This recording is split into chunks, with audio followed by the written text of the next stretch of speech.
Leyendas olvidadas del shonen. Volvemos con un nuevo capítulo de esta sección que para mi sorpresa ha terminado encantando a más de uno. Una sección que nació con la idea de recordar y hablar sobre aquellas obras de demografía shonen, tanto animes como mangas que en su momento hace ya bastantes años llegaron a ser bastante conocidas dentro de la comunidad, que por una u otra cosa han llegado a ser algo olvidadas o eclipsadas por obras más modernas o más famosas. Esta sección comenzó con el vídeo hablando de Toriko, y posteriormente continuamos hablando de The Gray Man, ambos vídeos que tuvieron una inmensa recepción positiva, y que a su vez os puede dar una idea de qué va a tratar este mismo. Cuando hablamos de leyendas olvidadas no significa exactamente que ya nadie las recuerde o que sean animes que a día de hoy sean súper desconocidos, ni mucho menos. Como claro ejemplo tenemos al protagonista de este mismo vídeo, la gran, bastante conocida y querida Katekyo Hitman Reborn. Katekyo es quizás uno de los shonen más conocidos y recordados dentro de la comunidad, no tan influyente al punto de que gente ajena a la comunidad probablemente nunca haya visto una sola imagen de esta obra, a diferencia de las mundialmente conocidas como One Piece, Dragon Ball, etc. Pero aquellos que estén medianamente metidos en el mundillo han escuchado hablar o habrán visto por ahí imágenes de un chico con el cabello en llamas y un peculiar bebé mafioso a su lado. En resumidas cuentas, aunque no hayas visto el anime ni su manga, es muy probable que en mayor o menor medida sí que conozcas Katekyo Hitman Reborn. Pero entonces, si Katekyo es tan conocido, no tendría sentido meterlo en esta sección de leyendas olvidadas, ¿verdad? Pues la verdad no podemos tapar el sol con un dedo y debemos destacar una cosa. El boom de Katekyo pasó hace mucho tiempo, y lo que mantiene viva la esencia de la obra como uno de los shonen más queridos es mismamente el cariño y la pasión de los fans por la obra todavía, y su anhelo de que algún día esta vuelva con una segunda temporada o reboot levantando de nuevo el hype como la más reciente temporada de Bleach. Y bueno, en este vídeo vengo a hablar sobre la situación que envolvió el desarrollo de Katekyo Hitman Reborn, tal como en los vídeos anteriores, un poco de contexto sobre la situación de su autor Akira Amano antes de la creación de Katekyo, pasando por su boom y su gran popularidad en su época y las razones de su entre comillas caída sin pena ni gloria.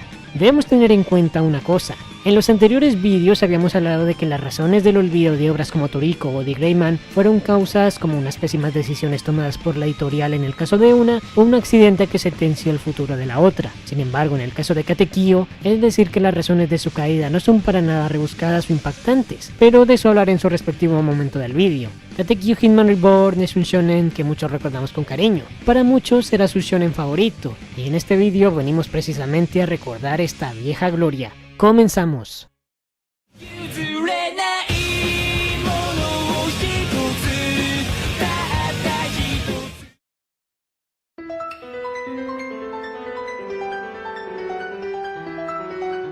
Si en el vídeo anterior hablábamos de que Katsura Hoshino, autora de The Gray Man, era una persona muy hermética con su vida privada, de la que a grandes rasgos no se saben grandes cosas, con Akira Amano ocurre lo mismo aunque un paso más allá. Lo poco que se sabe de ella ha sido obviamente por boca suya en lo que vienen siendo los pequeños pensamientos que los autores suelen escribir en el final de los tomos o por boca de sus propios asistentes, como el hecho de que es una persona increíblemente amable pero a su vez muy estricta en el trabajo. Sobre el que impulsó a Amano a dar sus primeros pinitos en la industria del manga y sus motivaciones en profundidad, poco se sabe. Akira Amano, nacida en la prefectura de Aichi en 1973, lo cierto es que antes de la realización de Katekyo Hitman Reborn no era para ese entonces una autora novata ni mucho menos, y lo cierto es que ella había debutado en la industria y había tenido alguna que otra serialización, no con una amplia cantidad de volúmenes, pero serializadas al fin y al cabo. Su primera obra conocida fue un one shot llamado Shonen Spin, con el que debutó en la industria en 1998, ganando con este el premio a Mejor Autor Novato, o en este caso Autora Novata en ese año,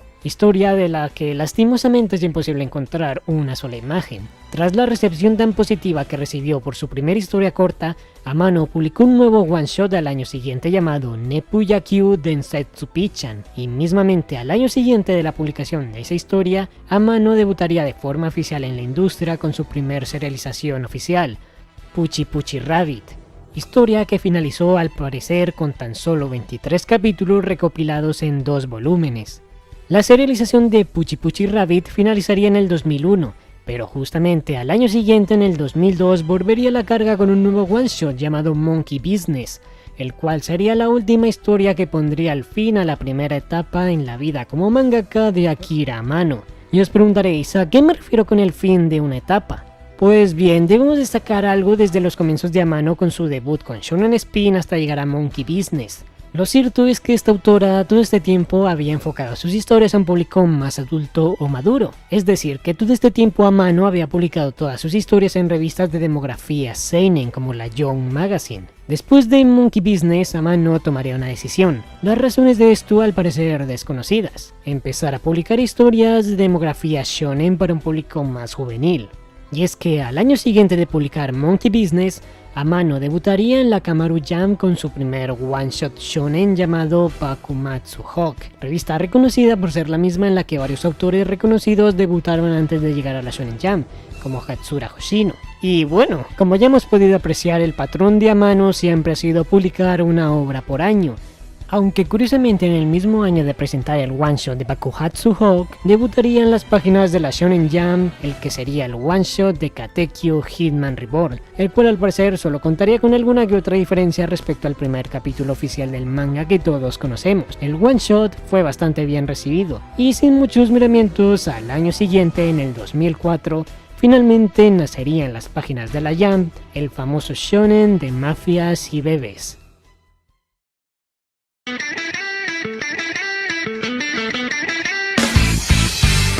Ahora toca hablar de la esencia de Katekyo, mi opinión general de la obra y un poco de contexto sobre la trama que consiguió conquistar a los amantes de los mangas de peleas. La historia de Katekyo como la conocemos tal cual empezó a publicarse en mayo de 2004 y trataba sobre la historia del perdedor Tsunayoshi Sawada, alias Tsuna, un joven estudiante de instituto ninguneado por todos, un chico con baja autoestima, torpe, patético, básicamente un objetivo perfecto con el que meterse.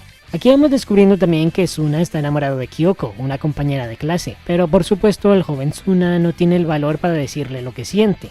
La vida de Tsunayoshi parece que estaba destinada a ser la del perdedor eterno sin futuro, al menos hasta que un día llegaría a su vida un peculiar bebé que a partir de ahora ejercería como su tutor, pero más allá de eso, el bebé al que conoceríamos como Reborn se propondría entrenar a Tsuna para convertirlo no tan solo en un hombre hecho y derecho, sino en un asombroso jefe de la mafia, más concretamente en el próximo líder de la legendaria familia Bongola.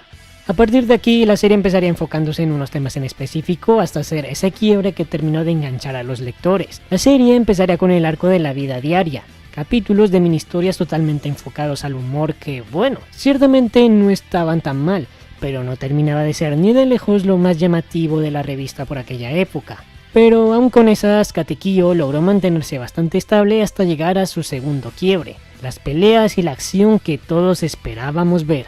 En Katekyo destacábamos a los bebés mafiosos al principio como uno de los puntos característicos al principio del manga, pero al entrar las peleas de toda la vida no fue nada más y nada menos que la imaginación de Amano la que con total originalidad consiguió que el manga fuera tan único en ese aspecto. Primero, las batallas entre mafiosos de por sí eran un argumento lo suficientemente atractivo para atraer a propios y extraños, pero fue el concepto de Amano lo que hizo brillar a Katekyo, los elementos y las armas. La esencia de los guardianes Bongola por elementos relacionados a la naturaleza como el sol, la niebla, las nubes, etc. Y las armas con un diseño de lo más llamativo hacían que visualmente Katekyo Hitman Reborn se empezara a destacar por ese estilo que transmitía. Aparte, los misterios que envolvían el tema de la propia familia, desconocida tanto para Tsuna y su grupo como para nosotros los lectores, era algo que enganchaba bastante. Y como otro apunte a tener en cuenta, sin duda el personaje de Tsuna era otro de los puntos que más hizo a más de uno disfrutar de la obra de Amano. Sí, Tsuna era un perdedor inútil, pero esos momentos donde su pelo se envolvía en llamas y su personalidad cambiaba drásticamente a una más seria y valiente, eran los que nos hicieron encariñarnos de Tsuna como protagonista, y que lo hacían ver como uno de los protagonistas shonen con más estilo por aquel entonces.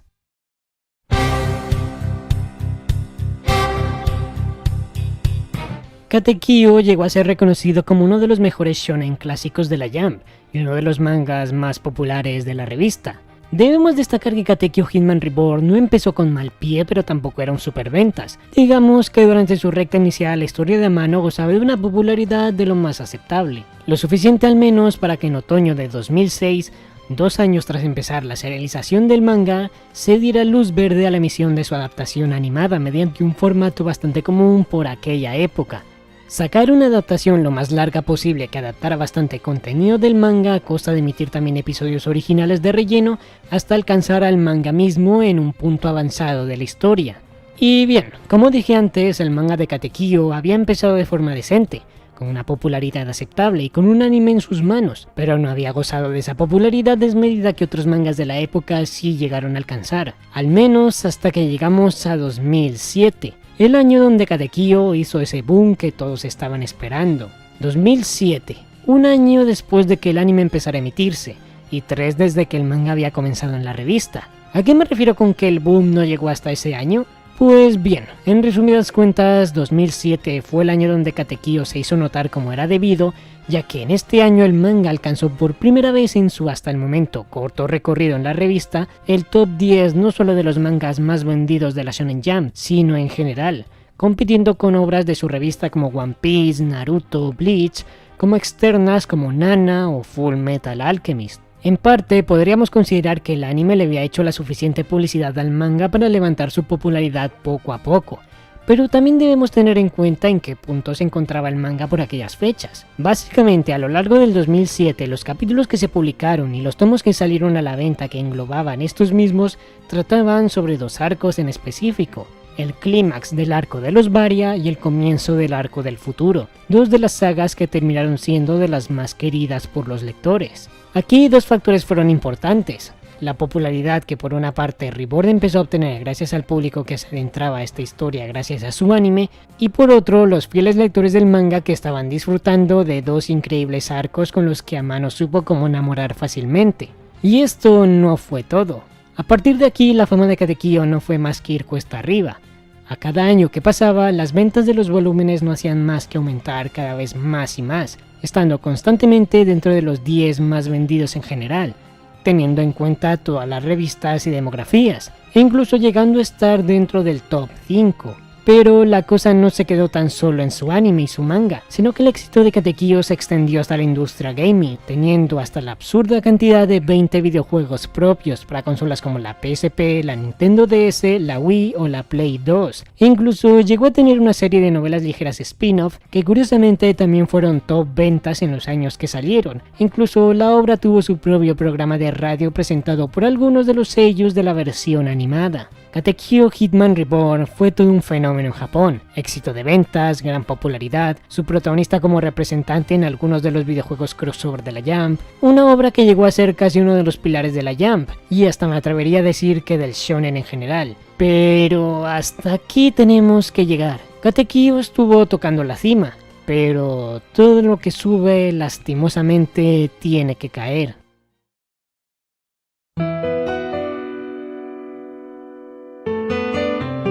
La leyenda en potencia de Katekyo parecía imparable, hasta que ocurrió lo que los fans de esta obra no querían que ocurriera. Si Katekyo llegó a ser tan exitosa, ¿por qué al final terminó esfumándose sin pena ni gloria? Las razones, mucho más simples de lo que parece. Tenemos que remontarnos hasta el año 2010. Hasta el 2009, como había comentado antes, las ventas de los tomos del manga no solo se habían mantenido en lo más alto, sino que a cada año que pasaba se le sumaban más cifras importantes, al menos hasta 2010 y empezó el desinfle.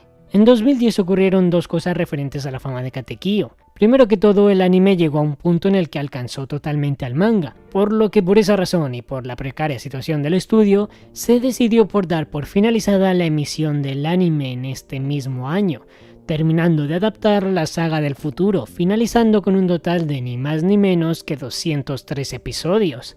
De esta forma, mientras que el anime daba por finalizada una de las sagas más queridas del manga, este daba comienzo a un nuevo arco argumental, el penúltimo arco del manga, la ceremonia de sucesión. Y bueno, fue precisamente en este punto cuando se dio por finiquitado el anime y el manga comenzó un nuevo arco que todo el peso que Katekyo llevaba sobre sus hombros empezaría a caer.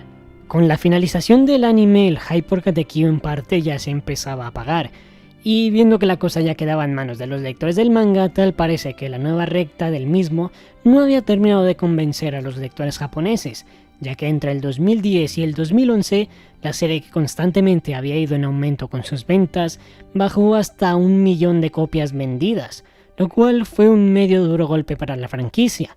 Y sí, digo medio duro porque un bache de estos aparentemente los puede llegar a tener cualquiera, ¿verdad? Pues bien, lastimosamente la cosa no se quedó tan solo en eso.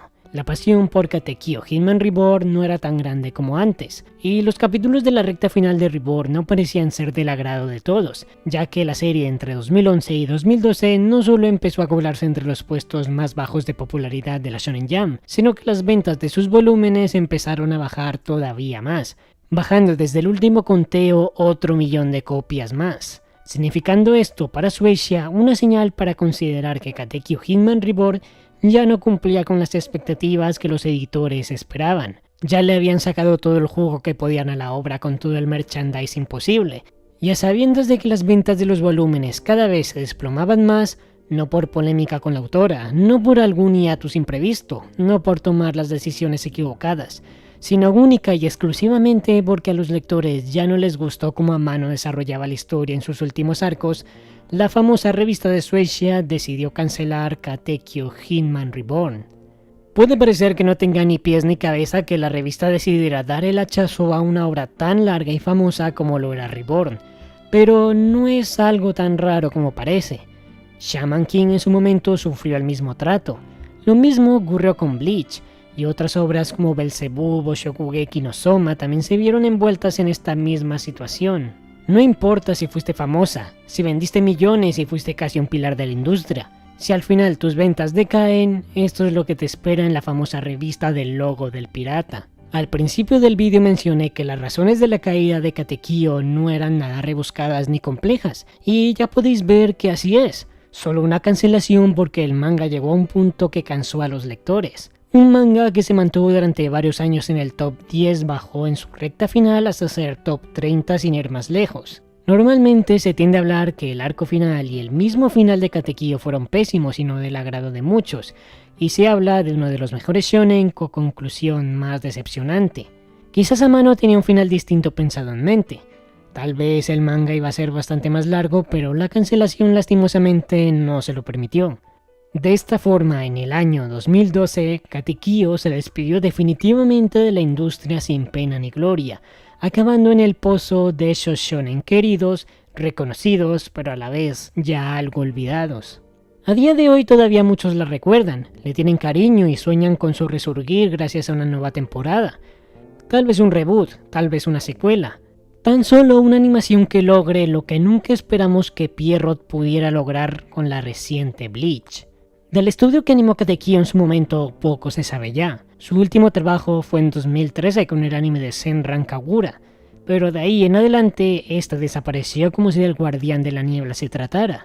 Rumores dicen que la segunda temporada nunca se pudo llegar a hacer porque el estudio Arlan se quedó con los derechos de la animación y al desaparecer no se ha podido hacer nada al respecto. Independientemente de lo que englobara la situación de una nueva animación, Katekyo es de los shonen entre comillas olvidados que todavía más se siguen recordando a día de hoy. Y no es inviable pensar que la fama de la obra pueda resurgir en un futuro, quizás no uno cercano, pero lo mismo se pensaba de Bleach y mira, a pesar del bache con Katekyo, Amano siguió adelante con otras obras. El D-Life, que tuvo su respectiva adaptación al anime, y la más reciente, El misterio prohibido de Ron Kamonohashi, gran manga que sigo semana a semana y que está pronto a tener también su propio anime. El legado de Katekyo sigue ardiendo como la llama de los Bongola, una llama pequeña que la comunidad mantiene encendida y que solo podemos esperar que ojalá un día vuelva a brillar tan intensamente como en su época dorada.